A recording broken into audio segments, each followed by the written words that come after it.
This is the Windjammer Marketplace on Royal Caribbean's Star of the Sea cruise ship. This is the main buffet dining area, which is open for breakfast, lunch, and dinner every day of your cruise. This is located on deck 15. It's a very large buffet area with a variety of foods and options. This is at 1 p.m. on a sea day and is still very busy.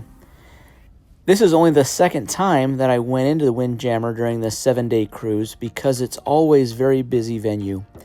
We enjoyed other buffet areas like the Surfside Eatery, the Park Cafe, and even the Aquadome Marketplace instead of the Windjammer because of the lighter crowds in those other venues. During the height of breakfast, lunch, and dinner, it can be difficult to find an open table. Even though there are a lot of tables and there's 2 separate sides, they do fill up quickly and can be hard to find an available table.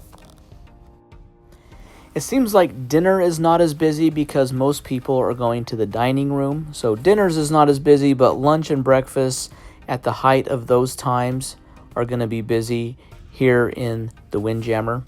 Otherwise, this is a great place to go to enjoy a meal. Everyone is able to find something here at the marketplace. So if you have picky eaters, there's always something you can find. There's Coke freestyle machines, there's beverage machines, they have a bar in here. So a lot of great options, and this is a good place to come and enjoy a meal.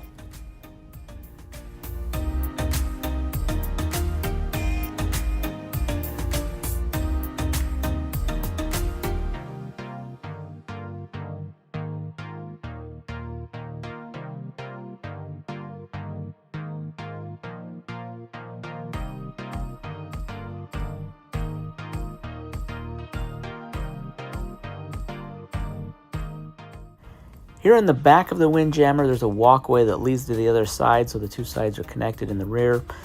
And you can look down with these glass windows. You can see down into Surfside here. Generally, both sides have the same menu, so you don't need to go back and forth to get different food items that are the same on both sides. So choose the side that's least busy, find a table, sit down, enjoy your meal. Guys, thanks for watching the video. Hit that thumbs up button, subscribe to the channel, and we'll see you in the next one. Thanks.